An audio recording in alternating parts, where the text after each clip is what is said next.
Well, hello there. Today an unboxing video. So I grabbed myself a little cup of coffee. Cheers. And let's take a look at what was in the box. I don't really think you care to see me cutting in a box, but I opened it and I'll just show you what was in there. And as the keen viewer might suspect, this is a Spyderco knife, and it is the Spyderco Tenacious. I'll just put it on the table so you can look at it, and then I'll tell you a little bit about why I bought this one. You see, this is my first Spyderco, and the reason I bought it is because I know that a lot of Americans and even some Europeans like Spyderco very much, and to me Spyderco has always looked a bit peculiar, so I never really wanted to buy them because their looks just didn't appeal to me very much.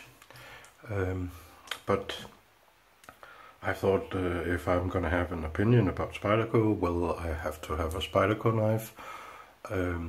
So I guess I looked at a little bit around and found this Spyderco Tenacious on sale. And I thought, why not start with this one? I think it is one of the more popular ones, and I know that it has definitely been around for a few years. But I thought one of the popular ones, I might as well try this one out to get an idea what Spyderco is. As I said to you, this is gonna be a first impressions video, so please don't take my initial impressions too seriously. I plan to make a review on it. I know there are a ton of reviews out there in advance made before me, but well, you didn't get my opinion, so I will want to make a review anyway, I think. Starting at the blade, we have a flat grind, and of course the spider hole and the little spider, and we can even see back at the ricasso that there's a Spyderco mark, and the metal is HCR13 MOV,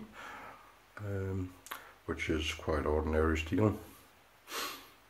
The knife is made in the knife is one of the China-made Spydercos, and when I look at the thinness of the blade, I would suspect that this would be a nice slicer,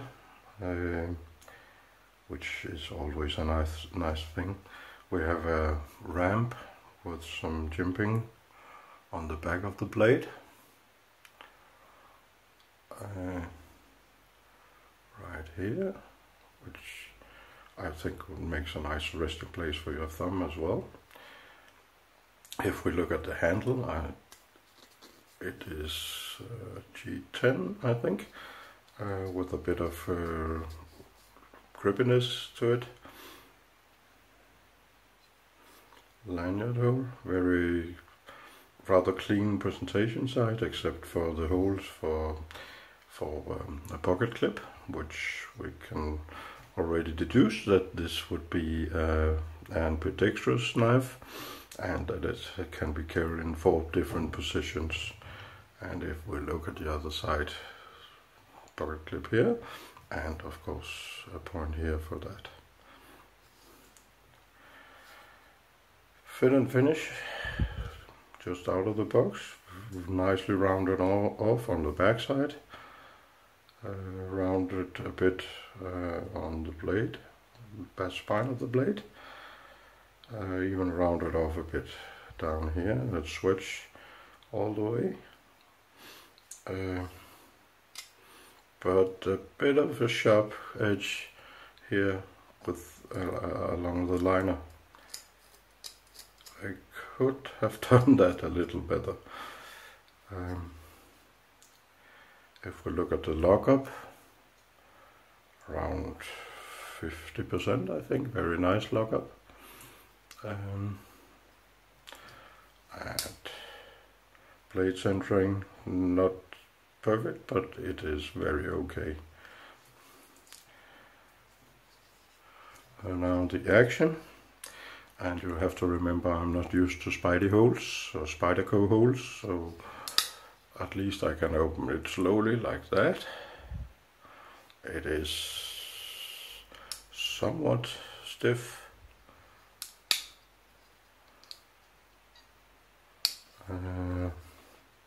Not the smoothest out of the box, and even a little bit of a squeaking sound. I think it is on Teflon or plastic washers. It's definitely not ball bearings, this one. I can feel that right away. Let's test if I can flick it open. Well, it needs, to me, it needs a bit of wrist. Spidey flicking. Yeah, I can do it. Some of you will say that I'm not used to Spydercos, and perhaps that's correct, so we'll see when I have played around a bit with this one. But out of the box, oh, I really have to fight a little bit with that action, but Spidey flicking actually goes quite well, as he said, and then it, well,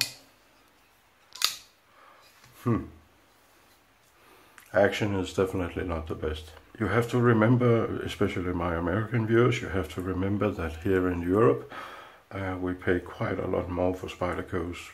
This one I know is considered a budget knife in the US, but nearly all Spydercos in Europe are about twice the price of what you pay in the US. So I would not call this one a budget knife here. It was around 56 euros, and that was on sale. I have to admit that I have gotten better knives at that price out of the box. But again, that's not, I guess it's not Spyderco's fault what we have to pay in Europe, but I would not call this a budget knife in our countries, and I've definitely seen better for 56 euros in Europe. What can I tell you more? It is, let's see, have I got a piece of paper? It is quite nicely sharpened out of the box, which of course is always a nice thing. Okay. I think I can forgive a lot of things on knives as long as they're sharp. That must be the #1 priority on a knife when you get it. A knife that isn't sharp isn't a knife, in my opinion. A bit of a mixed first impressions, but I know I have to play around a little bit and I have to break it in a little bit more. The ergonomics.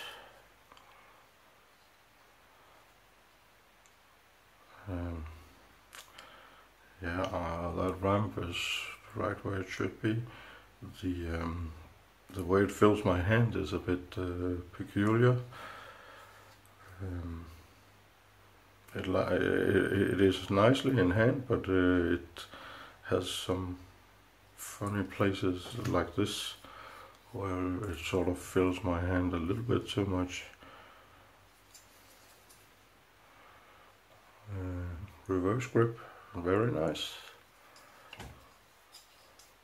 Draw cut, very nice too. as I said, a little bit peculiar ergonomics when I hold it like this. I often use my knives for food prepping, and holding it that way, I think it's quite nice.